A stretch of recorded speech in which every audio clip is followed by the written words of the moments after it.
Well, Cody Rhodes losing the title was unexpected, huh? Anyway, hi gang, CM-GRUNT back from the abyss, not that one, and with the first video of 2026, and we began the year off with a bang, but not a great start if you're a Cody Rhodes fan. However, a surprise like this is great for the business in terms of shock value, but it's also great for Drew McIntyre, because honestly, I was thinking, where does he go from here if he loses? But it's looking like he's actually walking into WrestleMania as champion for the first time. So, where there's someone on this list who is heavily rumored to face Cody for the title before he lost it, this could throw the potential winner up in the air. Or does it? So let's look at 10 wrestlers who could win the Royal Rumble. And this list is strictly who could potentially win it. It's not really about events or returns, but if we get enough likes and comments and I can find the time, maybe we'll visit that topic. Side note, this is a very men heavy list. There's not many women on this list. However, we will likely look at the Women's Rumble on a shorts video, so keep your eyes peeled for that and make sure you like and subscribe and leave a comment. Here we go. Honorable mention, Kevin Owens. Sami Zayn is your #1 contender for Drew's Universal title, so although he may do double duty as Gunther will be doing, and we'll go on to him, Sami will not be on the list proper. And I'd prefer he didn't win it here against Drew on his first title defense, as I do not expect WWE to let him lose it so early, but WWE has done worse. And if by some miracle Sami does win his first world title in the main roster at Drew's expense, it wouldn't be too wild to think that KO could return at the Rumble and actually win it to reignite the never-ending Sami KO feud. Perhaps both as babyfaces for the first time, I believe, unless he returns as an unlikely heel. But the promo that he cut when he got injured, I would think he's coming back as a face. However, not only do I think that both scenarios are unlikely to happen separately, both happening simultaneously feels pretty much impossible.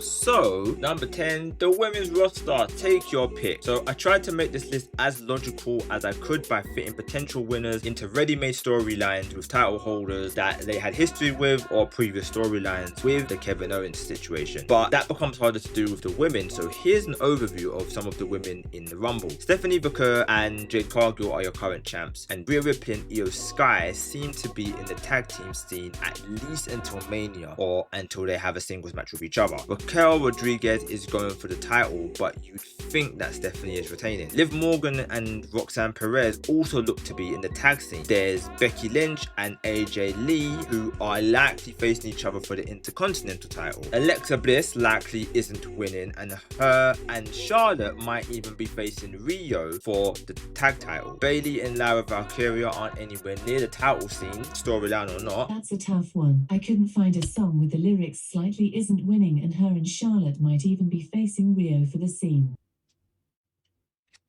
That's because I said Alexa. Anyway, Nia Jax and Lash Legend are another tag team and neither look like winning. And then you kind of feel like Jordan Grace is one of the few candidates that could actually win the Rumble to face Jade. She's like the only one. Long overview, but I will drop a more in-depth video or shorts for the women. But this kind of feels like a wasted entry. But there is one woman I genuinely think will win the Rumble, and that woman is number 9, Bianca Belair. So ironically, I said that Jade Cargill would return from her whodunit injury at last year's Rumble to confront her attacker, who I believed would either be Naomi or Bianca. I was right about Naomi, but wrong event. It happened at Elimination Chamber. However, it would still be poetic if a year on, Bianca is the one to return and win the Rumble to finally give us the feud that was teased from Jade's first Rumble. And in a way, it doesn't really make sense. They kind of don't have a reason to be, as they both have issues with Naomi, and Bianca doesn't really have a problem with Jade, besides her not really wanting to be Bianca's friend anymore due to trust issues that Jade now has. That's not really them actually feuding though, and it doesn't give Bianca a reason to start one. It would work better if it was Jade going after Bianca. On the other hand, she could start to see what Naomi had been saying about Jade, especially with Jade now being heel and only being out for herself. But as with the last entry, I'm aiming to try and do shorts for this with a bit more depth. However, I reckon that if there's gonna be a 2-time Rumble winner besides Charlotte, it's gonna be Bianca. Number 8, Damian Priest. There's a few long shots on this list and Priest is one of them, but humor me for a minute. If anyone came to me and said they knew Jey Uso was winning the Rumble last year, I'd show you a lie by putting a mirror in front of them. That being said, it's not just that him winning was truly unexpected, but it's arguably one of the first Rumbles where the winner was not one of the overwhelming favourites since maybe Shinsuke Nakamura in 2018 and maybe Drew McIntyre in 2020. So now, a surprise winner isn't as unexpected as it was before the last Rumble. So Damian Priest winning is a possibility. Drew being champion gives an immediate continuation to their previous feud. Drew blames Priest for his pin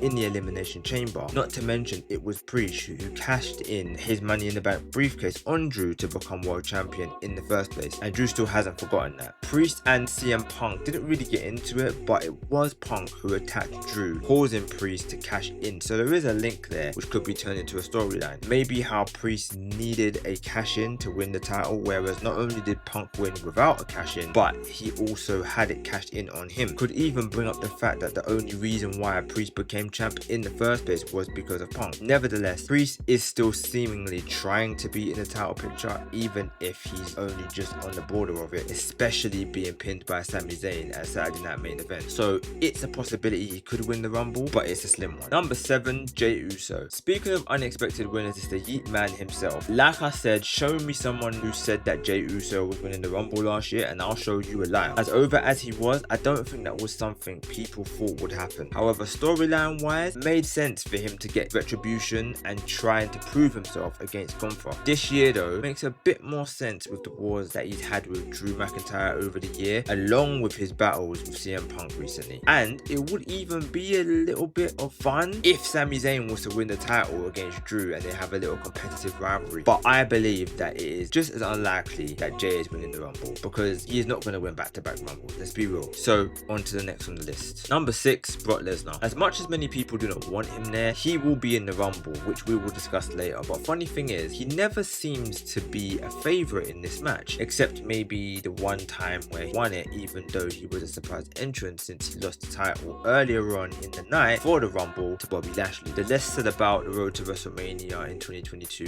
the better. And the one where he came into the Rumble as champion had an interesting dynamic, because he was probably the favourite going into that Rumble as well, alongside whoever was going to eliminate him, which almost everyone and their dog thought was going to be Roman Reigns. Then Drew eliminated him and took his spot as the other favourite. So Brock will always be dangerous in a Rumble, and Drew beat Brock at Mania after winning that Rumble, so that will be an interesting thing to revisit. And we shouldn't really need to talk about his feud against Punk. Crazy these two have only had one singles match, and this match alone is enough for these two to build on should Brock win the Rumble. But although he's Brock Lesnar, I think he's not winning the Rumble, which we will talk about soon. Number 5, propel a new star. All the names on this list so far are main eventers, or have been main eventers, or have been champion already. And there's a number of new main eventers that could come out of the Rumble, and there's a few names that I want to mention. So a surprise right off the bat is Ricky Saints. He's a star and carries himself as such. He was the NXT champion and can be a top guy on the main roster. Will they pull the trigger on him? Of course not, but it would be nice if he had a good showing at the Rumble at least. Which brings me to Trick Williams. Again, carries himself as a star, is a good talker, and should be in there pushing for the main event spot. Winning the Rumble can do that for a superstar, even though it hasn't really happened often, which we might talk about in another video. But Trick Willie, I feel really dirty saying that, I'm not gonna lie, definitely has the minerals to be at the top of the division if WWE are ballsy enough to let him win, but he won't. You know who else won? Ilya Dragunov. He's actually been used quite well in my opinion since his return, beating Sami Zayn in the US Open Challenge. He's already had a run-in with Drew, and winning the Rumble would really solidify him in the main event scene. But even though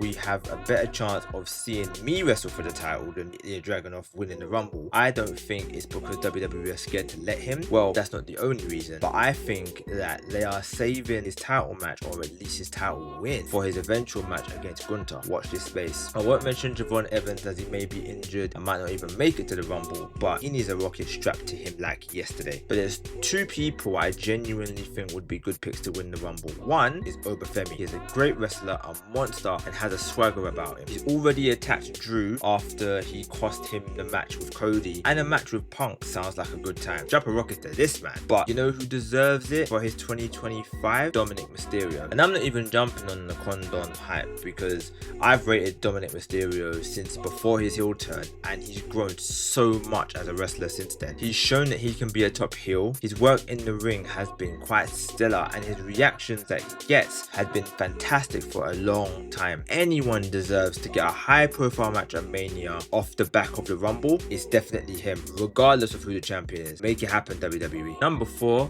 Gunther. You might think that Gunther is quite low on this list, but there are reasons. Firstly, Gunther is not winning the Rumble, but he doesn't need to win the Rumble to look strong. long, as he will do in this Rumble, as he has in every other Rumble he's been in so far. He will also be pulling double duty, which can be used as an excuse to make him not look weak when he doesn't win. Him winning would also be a fun way to reignite his feud with Drew McIntyre, or even get retribution with the guy who took his title in the first place, CM Punk. He's being set up to be one of the big bads in the WWE universe and being seen as the career killer, which he might have already done earlier on in the night against AJ Styles. So him winning the Rumble would prop him up. But remember, I said Brock Lesnar would be in the Rumble. I think him and Gunther are going to clash. One will eliminate the other, or they will eliminate each other, leading to a Mania match. But that also means no Rumble win for either. This was a plan a few WrestleManias ago, so we'll have to see how that unfolds, but watch this space. Number 3, Jacob Fatu. I could have had Jacob in the entry for propelling a new star, but he's already being positioned in the top of the card with his beating at the hands of Drew McIntyre and his current rivalry with Cody Rhodes. That doesn't mean a Fatu Rumble win wouldn't help him a massive amount. Do I think he's winning the Rumble? Nope. But that's only because I heard that there's a chance that the Mania title match will be a three-way between him, Drew, and Cody. Neither him nor Cody need to win the Rumble to make that happen, especially as Drew caused a non-finish with Cody and Jacob's match at Saturday Night Main Event. Jacob is a star and deserves to be pushed to the moon, and winning the Rumble makes sense. And he's not gotten retribution against Drew for taking him out in the first place, so a Rumble win would secure a 1v1 that he's not gotten yet. It's a simple entry, but there are a couple people that may stop this win from happening. Number 2, Roman Reigns or Cody Rhodes. Let's try and make this quick. Double pick here. Cody Rhodes wasn't even going to be on this list as he was champion when I wrote the initial 10, and Roman was number 1 on that list, but with the title change I made some changes myself. Cody is undoubtedly a favourite in this Rumble and is the golden boy. He's got a real chance to win if not for Jacob Fatu. Not only do I think that Jacob Fatu is going to cost Cody this match, but I also think that that's what leads to the triple threat at Mania should that match happen. Side note, if Jacob does win the Rumble but WWE still plans the three-way, I can see Drew once again costing Cody, and despite Jacob's win, this allows Cody to be inserted into the match. Or he could just win and then go after CM Punk to set up the match that's been teased since AEW. And then there's Roman, the actual favourite before Mania plans supposedly changed. The potential plan was for Roman Reigns to win the Rumble, leading to Cody and Roman Part 3. But that doesn't seem to be the plan right now, with Drew holding the strap. Roman winning still makes a lot of sense with his distrust of CM Punk and Drew hating the whole Fatu family. But also, I have a theory. There was a Mania idea floating in the air last year that Roman was going to be facing Jacob Fatu. And did you hear Jacob Fatu's promo to Cody Rhodes on SmackDown? He literally said they don't make Samoans like him anymore, and that they never made them like him before. That could set up a Mania match against Roman with Cody instead facing Drew. Or, here's an idea. If Cody isn't the plan anymore, it could be a four-way between Cody, Roman, Jacob, and Drew for the title because of Jacob's comments and Roman being the tribal chief. There's lots of booking potential here, but as I mentioned, Roman got bumped off the number 1 spot on this list because of number 1, Braun Breaker. It should be no secret at this point that I am a big CM Punk fan, but I am also not blind, and as good of a job that Punk has been doing as champion, Braun Breaker should be champion right now. He should have been propelled to the main event scene in the title picture the moment he took out Seth Rollins. He should have been inserted in the Battle Royale for the chance to face Punk for the vacant title, but they kept giving nonsense reasons about having a lot to learn as a waiting storyline to stop him from going for the title. That's on top of being suspended in storyline. Then, when he finally gets a title shot on the anniversary episode on Netflix, he doesn't win. He's champion ready and he should really have the belt already, so just give him the belt. But there has been talk that if they're going to give him the title, they're going to give it to him in a big stage, i.e. WrestleMania. And if WWE are going to make him jump through hoops, you think he should be winning the Rumble to get there. Then he can have his rematch against Punk at Mania and win it there. It's a no-brainer to me. If this is supposed to be your guy and we are supposed to believe that he is the guy, let him win both the Rumble and the title at Mania. It's literally that simple. Added bonus, he keeps the title until Steph comes back or until he turns babyface and Gunther decides that he wants to unalive someone. Only time will tell if common sense actually prevails in the WWE writing room during Mania season. Well, that's the list. Yes, I know I basically kept this storyline focused, and most guys probably got no chance in hell on winning the Rumble, but I feel like that's how it should be to make it make sense. But who do you think is going to win the Rumble? Who did I miss? Drop a comment down below and like the video. So make sure you subscribe, and I'll catch you in a bit.